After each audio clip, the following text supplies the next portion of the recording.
This is probably the most famous version of Gozanze in Japan. It also belongs to the Toji three-dimensional mandala. Again, you can see the deities that he is treading on, both representing Hindu deities. And then this hand symbol that he's making, this mudra, is called the Gozanze-in, or the Mudra of Subjugation. You wonder, you always think about Buddhism as being this very peaceful religion. Now there's a reason it's peaceful. It's peaceful because the deities are doing all the grunt work in keeping everything underfoot.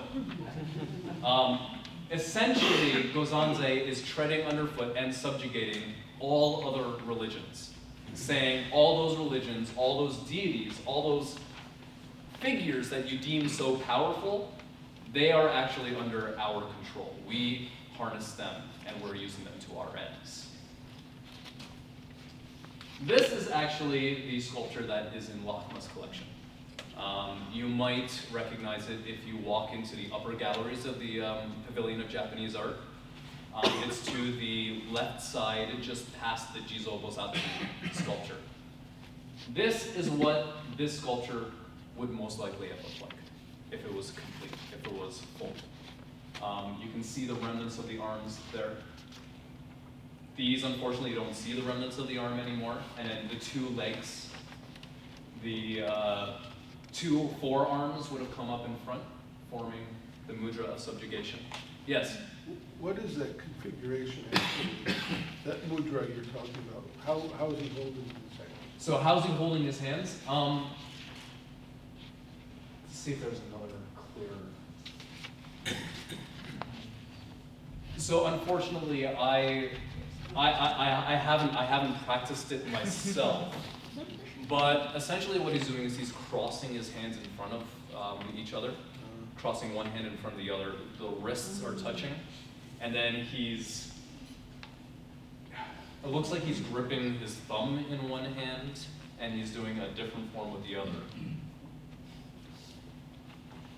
It's hard to make out. If you look up online Gozanze-in, you'll be able to see clear pictures of that. Thank you. Yeah, absolutely. Come talk to me after the talk, and I'll send you in the right direction to find something like that. Now, Gozanze used to be the leader of the 5 great wisdom kings. But because Fudo is the direct manifestation, the direct emanation of Dainichi Nyorai, who is the cosmological Buddha, Amagavajra, who was a monk, decided to move Fudo to the center as the chief. And that's why Gozanze was sort of put to the east. This is Dainichi in the center, and this is a very rare triad that you will see. Dainichi at the center, Gozanze, and Fudo at either side. These two attending to Dainichi himself. That's a very rare triad. There is one depiction, I believe, in China, and a couple depictions in Japan, and none really beyond that. But, just for your knowledge, if you want to impress anybody with any sort of information, say, oh, I know of the Dainichi triad. It includes 2 wisdom kings. Third wisdom king that we'll be talking about is Daitoku.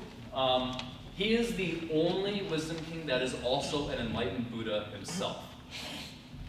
And he is the only enlightened Buddha that appears only in a wrathful form. Now, there is this concept of Sanjin, 3 bodies, where every Buddha has 3 forms, 3 bodies. The first is the Buddha form, the true form. The second is the compassionate form, the Bodhisattva form. And the third is the wrathful form, or the Myo-o, the wisdom form. And Daitoku, he, I believe, is the wrathful emanation of Fuku-joju Buddha. Here is a depiction of Daitoku, who is known in Sanskrit as Yamantaka, the destroyer of death. And he sits on the back of a white ox or a white water buffalo. The depictions of Yamantaka, of Daitoku Myo-o, have multiple legs. So while Gozanze has multiple arms, but only 2 legs, Daitoku has multiple arms and multiple legs. So pay attention to that. The multiple legs sitting on the back of a white water buffalo will help you identify Daitoku Myo-o. The other is the form of the hands, the mudra. They're essentially just making the hands and then holding just the middle fingers or the index fingers up against each other.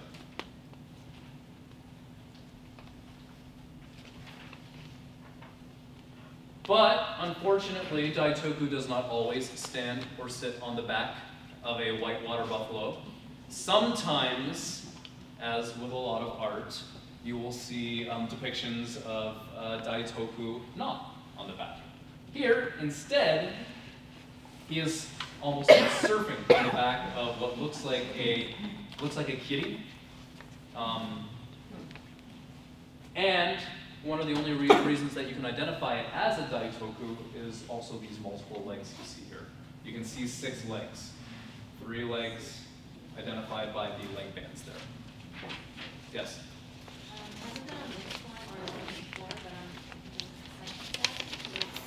Yeah. I notice a lot of imagery that, I don't know if this is a reach, but that's like familiar with Kali. Okay. Do you happen to know anything, like there's any particular connection? It seems that there's a lot of the Hindu influence. Well, it's very likely because a lot of the because the wisdom kings are specifically esoteric Buddhist. They borrow a lot of iconography, a lot of the multiple legs, the multiple arms from Hindu deities specifically. And the incorporation of these multiple arms, multiple heads to display power are worked into these exclusively esoteric deities. As far as being directly related to Kali, I'm not sure. I haven't come across that. That seems like only one of the images that has like the heads. The multiple heads? No, the heads are on the leaves. Oh.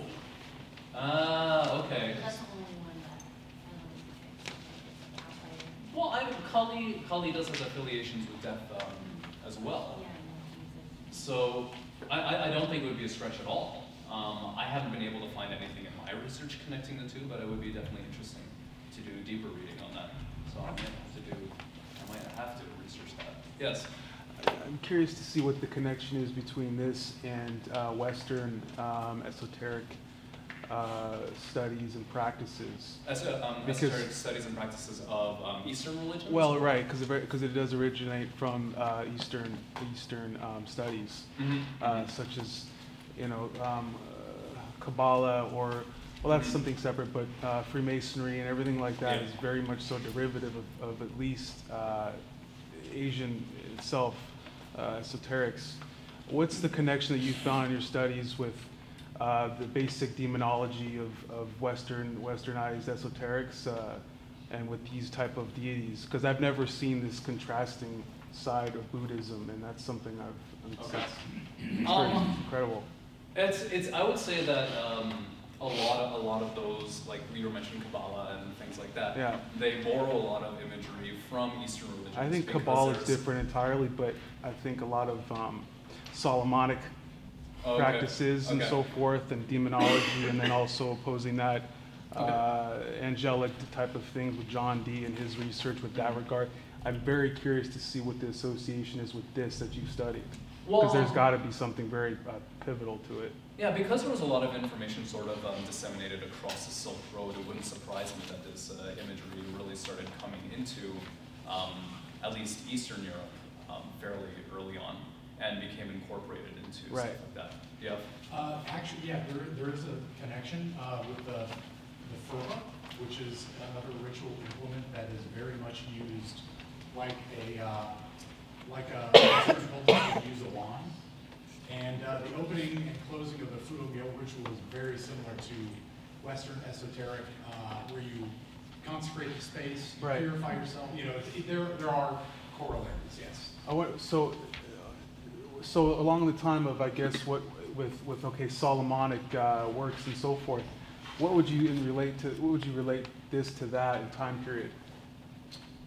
That I don't have an answer for, unfortunately. I'd be very curious to see that is. This probably comes before it. Yeah, I would think imagine. so. Yeah. Interesting. Yes. Are the examples we're looking at, are these all Japanese actually? No, these are not all Japanese. Some of these are Himalayan, northern Indian depictions. Some are Nepalese, some are Tibetan. And are there differences that are of note that between different cultures, the way they execute? It all really just kind of, the values that they would have would come out a little bit more prominently in the art that they create. The ones, the heads or skulls. Heads and skulls is shown repeatedly in Nepalese and South Tibet. I would assume that's because they are most closely like connected to Hinduism. Hinduism never branched out as far as China or Japan. So you would see less of those like skull-like effigies or things like that incorporated into the art, and more so with the ones that are closer in proximity to northern India.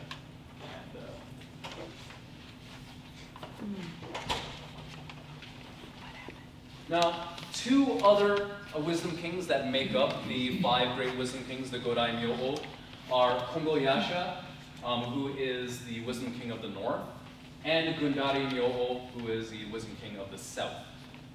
And these two are not really seen independently. They never developed cults of their own in Japan. So really they are only ever seen in groupings of the 5 together. There are a couple depictions of Gundari by himself and of Kongo-Yasha by himself, but not so many that we can comment on it in a large way. Kongo-Yasha, one thing to be of note is that 1 foot is more raised. I wish I had included the feet more so, but 1 foot is more raised than you see in any of the other depictions of the wisdom kings. The knee is very much bent, and the hands are typically portrayed in a way with the right hand above the left, and both holding Vajra implements in them. You have the Vajra bell in the one hand, and you have the double-sided 5-pronged Vajra in the other hand. Are these at human scale? Some of them I would say stand at about 100 centimeters. Others are larger than life. So some you would see 9 feet tall, 8 feet tall. It all depends on the material that was being used. If you, the more access to wood, the better the commission that you received from courts and such, the more materials you could incorporate and the larger, more impressive sculptures you could make. Another one is Aizen. Aizen does not feature in the Godai Myo-o. The Godai Myo-o, the 5 great wisdom kings, are the 5 we talked about earlier. Aizen is completely separate. He does not have an antecedent or a precedent in Indian art. Moreover, Aizen is a specifically Japanese development. And Aizen is the wisdom king of lust and passion. You will see he is almost always depicted with red skin, with the crown, including the motif of a lion head. Now, from last month, can anyone recall what the significance of a lion is? So lion, historical Buddha was born to the lion tribe, the Shaka tribe. The lion also, the way that it roars, it represents the roaring out, the bellowing out of the teachings of the Buddha. And the roar, it rings so loudly in the head, in the ears, that it shakes free any sort of distracting thoughts you might have. And so the lion is a very prominent Buddhist symbol. So what Aizen Myo-o represents is it's taking this idea of love and passion and bringing it into Buddhist thought. A lot of Buddhist thought is based around this idea of controlling your passions,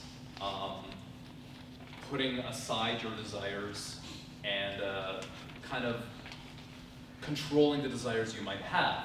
And what that meant for a lot of monks was sort of abstaining from any sort of sexual conduct. The development of the Aizen Myo-o sort of brings back into the conversation this idea that there is a sexual aspect to meditation, and that there's a way to involve it in the practices that you might have and practice it in moderation. The question, Yes. when was this passion about this that developed? It would be roughly around the Heian period, mid-Heian period. You would see him coming in. Does Christianity have anything to do with the influencing this? Is their main theme is love? No, not really. This is something that sort of developed outside the influences of other alien religions, and sort of kind of came out. So sexuality is a very human characteristic, and it's something that the Japanese decided to incorporate into what they practiced. Century is Heian. Heian is between the 7 to 10. Mm-hmm. 1185, exactly. And so he will sit on a throne, and you can see different vajras being held here. Again, a bell is held in one hand, the double-ended vajra in the other hand. This is a close-up on his face. It doesn't really look like a deity that would represent love and passion. But I can tell you, it is probably most accurately portrays the cravings, the passionate side. Now, sometimes you will see a double-headed, a two-headed wisdom king.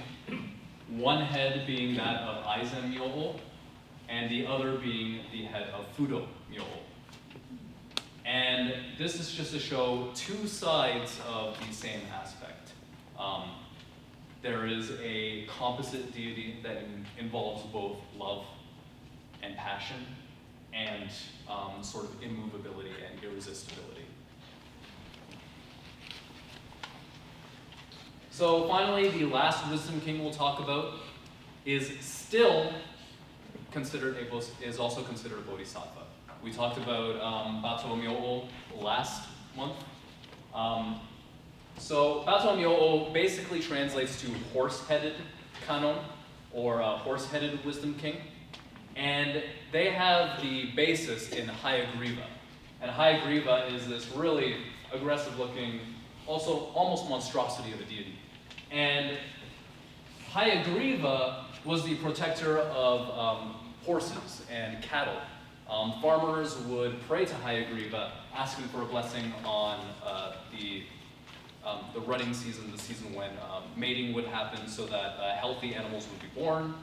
And that sort of worship of Hayagriva transmitted over to Japan, and the figure of Bato Myo-o was worshipped in very much the same way.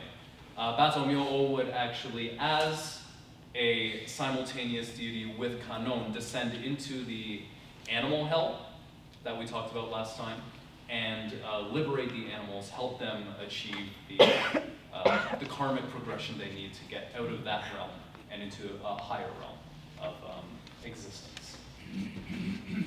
The way that you can identify that this is a Bato Myo-o or a Bato Kanon, I'm going to use both names interchangeably, is this idea of the horse head on top and the wrathful face.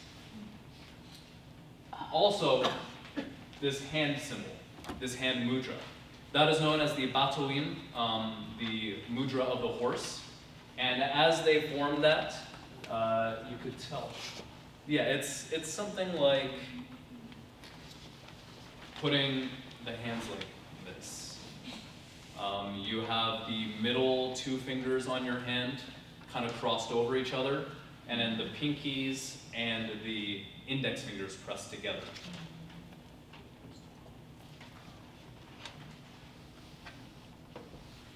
And holding in the hands. One of the hands is clutching a wish-fulfilling jewel, called a chintamani in Sanskrit, Myo-o-ju in Japanese. And the wish-fulfilling jewel is something that you see in a lot of Buddhist deities. That brings us to the end of the lecture. If there are any questions, I'm happy to